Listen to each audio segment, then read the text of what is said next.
The Ready to Run sale is back, and we're speaking with John Coffey, the sales coordinator. John, pretty exciting news for the industry that the Ready to Run sale will go on this year and for further years. Absolutely, yeah. It's built up momentum with 4 sales that have previously been run, and of course that looked like it may have been discontinued come February this year. But yeah, with the help of the Breeders and Owners Association, it's now back on running for sure. And yeah, long term we hope for sure. Well, Daniel Cordina is here on behalf of the owners, and Daniel, great news because it's an important and integral part of our sales regime. That's right, Greg.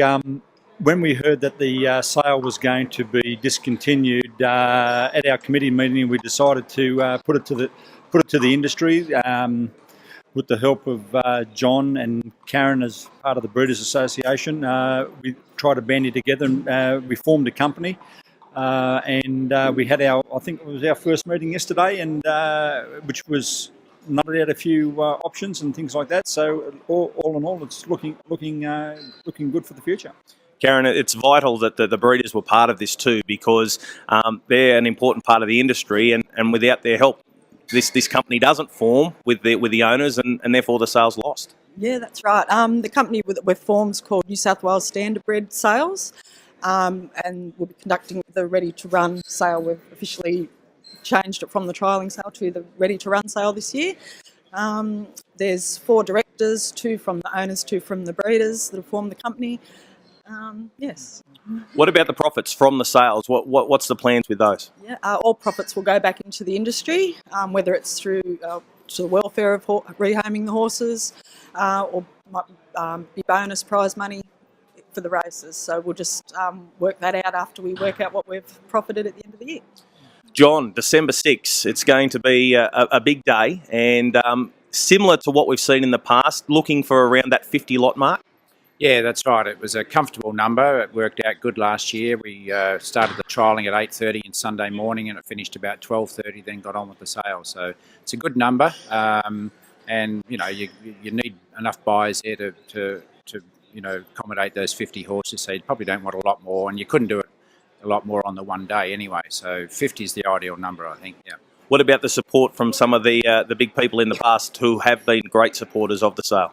Yes, they've all indicated. Ricky Elchin, who had I think 10 horses here last year, so he was a bit decimated when he heard that it may not continue, because it's a big part of his income and training, etc. that he does, and he does it very well as well. So he'll have a good team here again. Ross Pike, who's been here every year from Victoria, Greg Payne from New Zealand, and also Michael House from New Zealand, who very much specialised in the Pine Gull Guinness Ready to Run sales for a few years. He's indicated that he's got horses to bring across this year as well.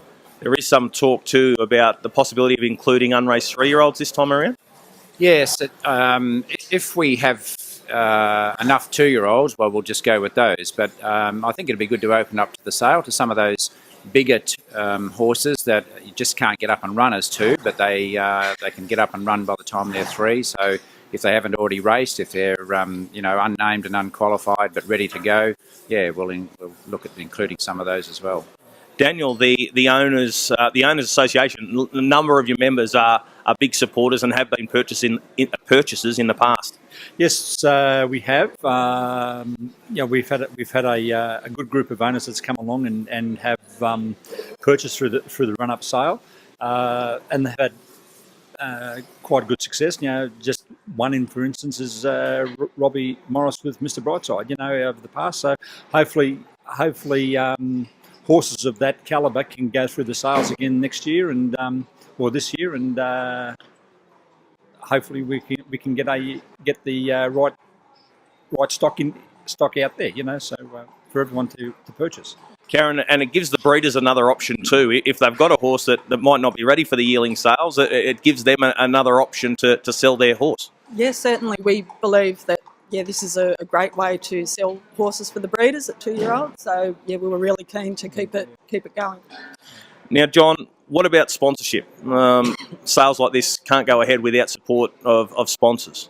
Exactly, and Garrard's Horse and Hound that had sponsored the previous sales have come to the party again. Chris Garrard, of course, is the principal of that company, and yeah, he was delighted to be associated again with not only the sale and the trialling, but also the 2-year-old race that's attached to the sale. So yeah, he's a great sponsor. He's got shops and part of his horse and hound facility all around Australia. So it's a great place to have catalogues distributed through his shops as well.